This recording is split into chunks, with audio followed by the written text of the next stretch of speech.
esse sofrimento que você tem, as noites que você passa em claro, este choro, que é um sofrimento bíblico, que eu não sei o porquê, a Bíblia diz, através da palavra, a palavra ela não é vazia. O que você está passando, creia, que não é nem comparado à glória que há de vir.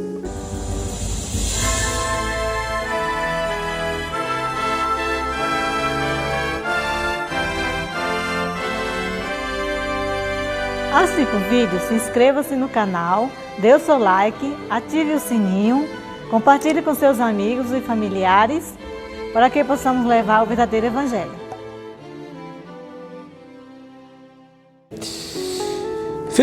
Filipenses 4, verso 4, apenas um versículo, diz assim: regozijai-vos, ou em outras traduções, alegrai-vos, sempre no Senhor. Outra vez digo, regozijai-vos. Amém? Vamos orar ao Senhor. Põe a sua Bíblia no seu coração, para que Deus venha falar através da palavra. Porém, eu preciso que você me entenda. Eu vou enfatizar hoje que não são todos, mas a grande maioria, não são todos, mas a grande maioria ficam tristes por conta que não tiveram o seu sonho realizado, que não tiveram o seu plano realizado, os seus sonhos, às vezes emprego que eu desejava, às vezes o carro que eu queria, às vezes a casa que eu queria, e as pessoas, muitas, não todas, muitas ficam tristes, angustiadas, porque não alcançam os seus planos, não alcançam os seus sonhos. É isso que nós vemos hoje na maioria das igrejas. A palavra de Deus é clara e ela dá diversos exemplos de homens que sofreram, de homens que passaram por angústias.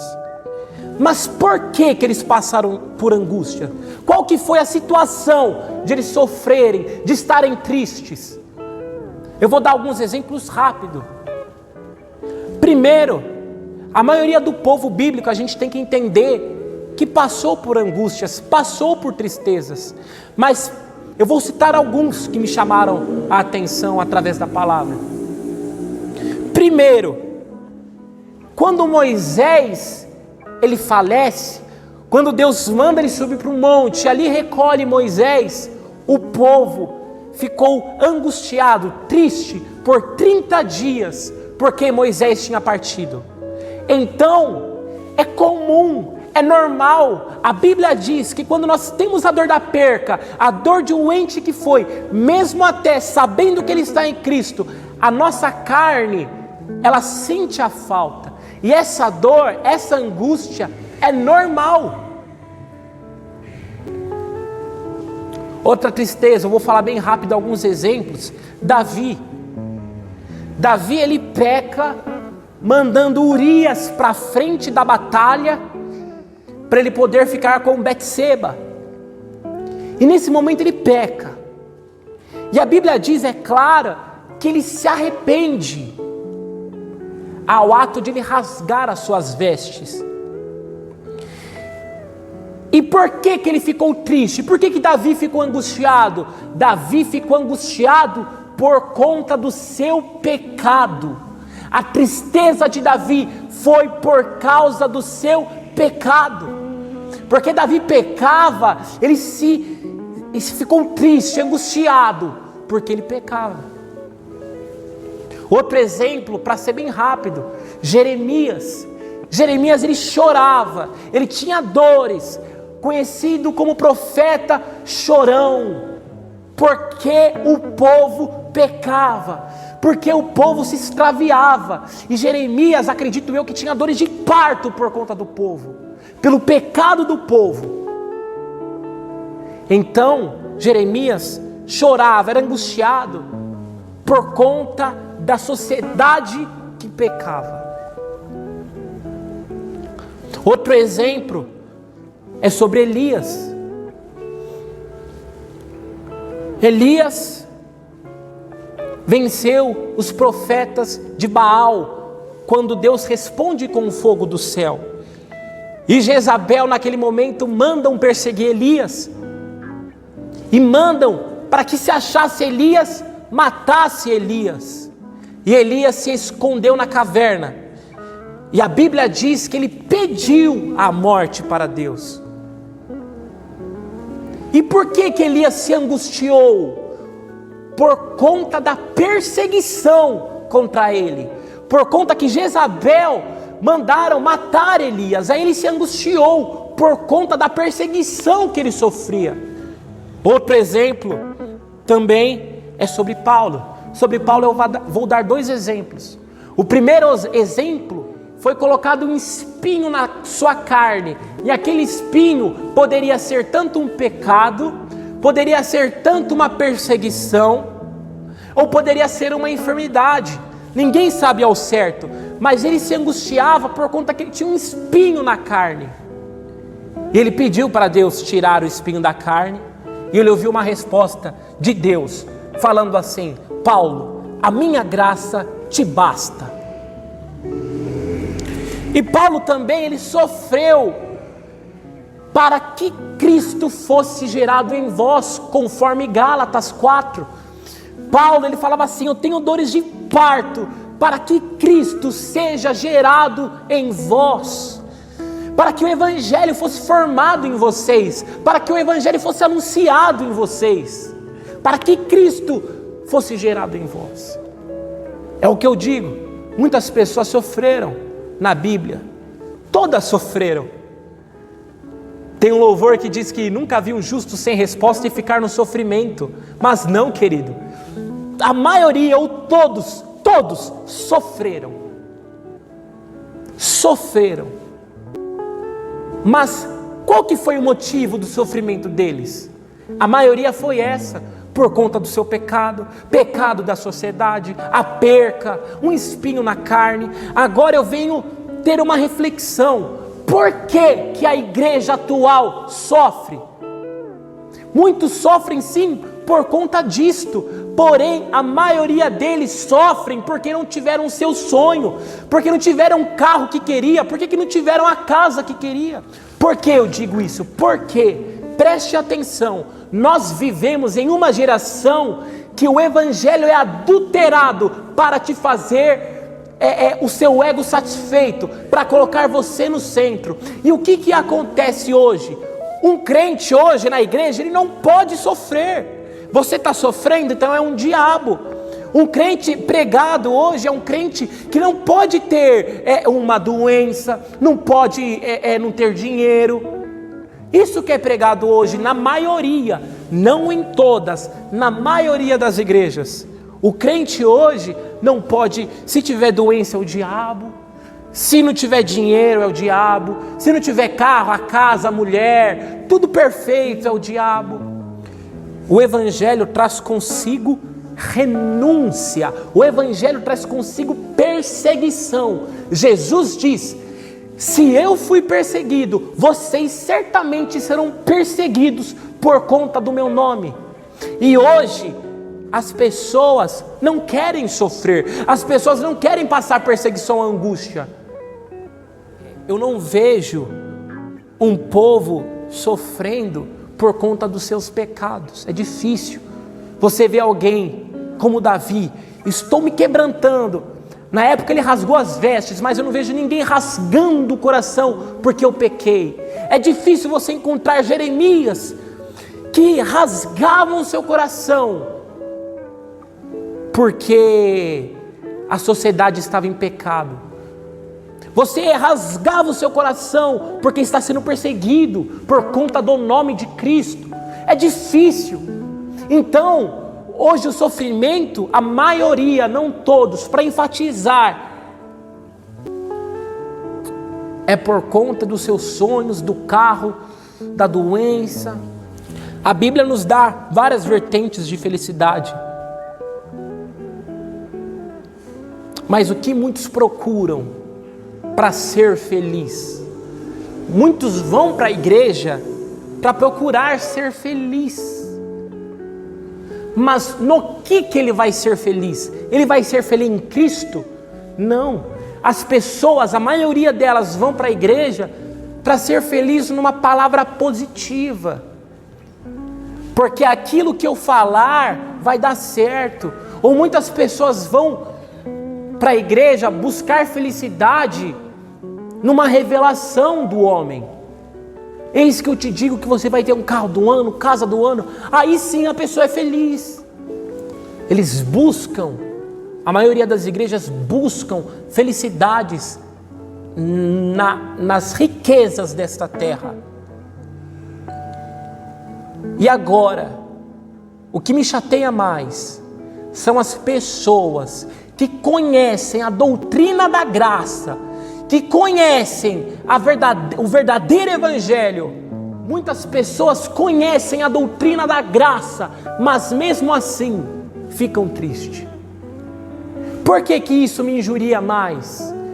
Porque o Deus da doutrina da graça, um Deus verdadeiro, é um Deus que eu teria que me regozijar todos os dias pelo que Ele fez comigo. Um Deus todo-poderoso, diversos atributos, um Deus a qual Ele salva quem Ele quer, um Deus poderoso que te salvou, um Deus que não te trata conforme você merece,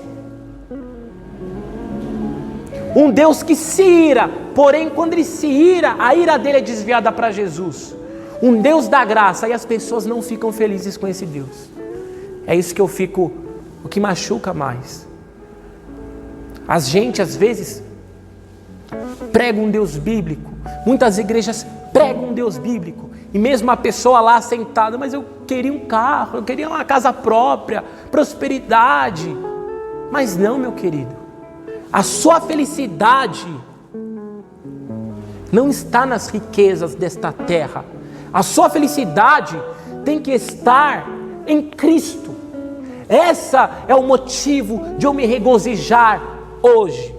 A maior felicidade para você é saber que Deus te tirou das lamas dos porcos. Ele colocou você na mão dele e disse: ninguém vai tirar você das minhas mãos.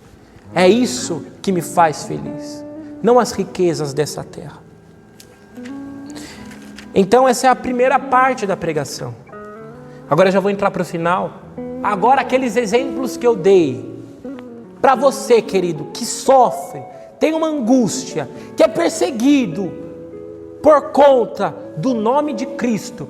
Você que sofre por conta até que perdeu um parente, você que sofre pelo seu pecado, por um espinho na sua carne, ou por ser perseguido, ou pelo pecado do povo, ou sofre biblicamente dizendo, para você tem uma palavra de conforto, para Deus fazer com que você regozije.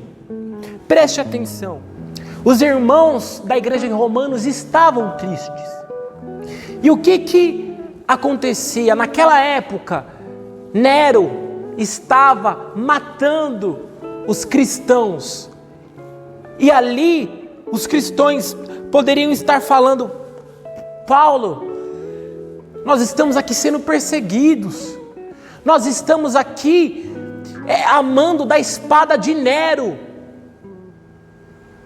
e o que vai me acontecer? Qual que é a minha felicidade? Aí Paulo vai dar uma palavra de refúgio. Ele vai falar a vida através do Espírito. Romanos 8 é o maior capítulo da Bíblia que diz sobre o Espírito Santo. Ele vai dizer agora um refúgio para esses que têm sofrimentos, para esses que eram perseguidos, ou pode ser para você que perdeu um ente, ou pode ser para você que sofre com seu espinho na carne indeterminado, sofre com seu pecado, sofre pelo pecado da sociedade, sofre por ser perseguido. E Paulo, o que ele vai dizer em Romanos 8,18? Estou certo de que as aflições desse tempo presente não se podem comparar com a glória em que nós há de ser revelada. Então Paulo está dizendo assim: os irmãos aqui, eles estavam tristes, porque eles estavam ali tendo uma evidência da salvação. Ali Paulo, ele diz no versículo, fugindo um ponto: aquele que crer em meu nome e ser batizado será salvo. Para você crer naquela época, era uma evidência de uma salvação, porque Nero estava matando. Então não era todos que criam, não era todos que apostavam a sua vida no Evangelho, não era todos. Então Paulo, ele vai falar aqui para aqueles que eram perseguidos, aqueles que estavam angustiados.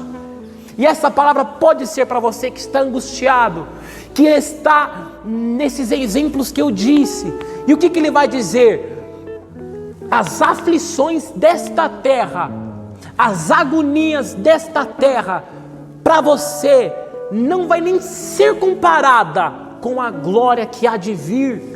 Esse sofrimento que você tem, as noites que você passa em claro, este choro que é um sofrimento bíblico, que eu não sei o porquê, a Bíblia diz, através da palavra, a palavra ela não é vazia. O que você está passando, creia que não é nem comparado à glória que há de vir. E ele continua, no verso de número 24, ele diz assim: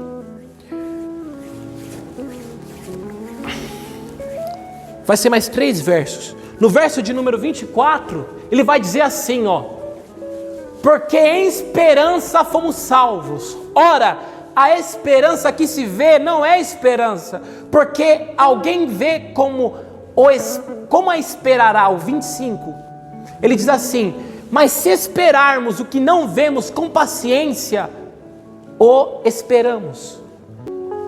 Depois eu vou ler só mais um versículo. Aqui ele está dizendo assim: essa esperança, que é a glória que há de vir, é uma esperança que você não pode ver, porque se você ver, não vai ser esperança. Então preste atenção, meu querido, as aflições que você passa nessa terra, não é nem comparado à esperança que há de vir, a esperança que você não conhece. E qual que é a esperança? Qual que é a esperança do Evangelho para as pessoas aflitas, as pessoas que são perseguidas pelo nome de Cristo? É a vida eterna.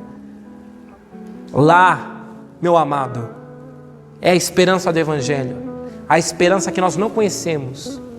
Paulo, ele consola eles assim, com a esperança que há de vir. Ele consola eles com a vida eterna. E essa palavra é um consolo para mim e para você. Seja feliz, regozije-vos, porque as aflições desta terra não é comparada à glória que há de vir, a esperança que você não vê. E agora, para acabar, no verso de número 28, ele vai dizer assim, para consolar: e sabemos que todas as coisas contribuem juntamente para o bem daqueles que amam a Deus, daqueles que são chamados segundo o seu propósito. Agora, para acabar, para você que sofre realmente, que é angustiado realmente, não por causa de um bem material que você sofre, por causa de um sonho não realizado, para você que sofre, meu querido, Paulo, ele vai dizer assim: este seu sofrimento coopera para o seu bem. Este seu sofrimento coopera para o seu bem. As pessoas interpretam errado esse versículo. Eles interpretam assim: tudo coopera o bem. Mas não, tudo coopera para o bem, tanto coisa ruim quanto coisa boa. O que vai cooperar para o seu bem é a sua perseguição. O que vai cooperar para o seu bem é a agonia, essa angústia que você tem hoje. Ela coopera para o seu bem. Mas não é, meu querido, uma casa que vai cooperar para o seu bem, um carro do ano, uma moto. Com isso eu vou ser feliz e vou ser completo. Não, eu vou ser feliz em Cristo. E essas aflições que eu passo, que você passa, que o seu parente passa, cooperam para o seu bem. O Evangelho não é Evangelho sem cruz. Quer seguir a Cristo? Tome a sua cruz. E o que tem nessa sua cruz? Aflições, perseguições. Tem nesta cruz, às vezes, agonias de pecados, às vezes pecados da sociedade, espinhos na carne. Porém, tudo isso coopera para o seu bem. Aí eu solto sempre aquela palavra que hoje você não pode entender. Mas como essa minha aflição coopera para o meu bem? Como que essa minha perseguição coopera para o meu bem? Jesus, quando foi lavar os pés de Pedro falou: mestre, eu não entendo o que o Senhor está fazendo. E Jesus disse para Pedro assim: o que você não entende, agora você não vai saber, mas um dia você vai entender. Então, para você, querido, que é angustiado, que está passando por um momento, o evangelho é assim, altos e baixos. Para você que está no momento baixo, essa palavra é um conforto para você. Esta perseguição não é comparada à glória que há de vir. E essa perseguição, você vai entender um dia, mas cooperou para o seu bem. Amém? Essa é a palavra de Deus para nós.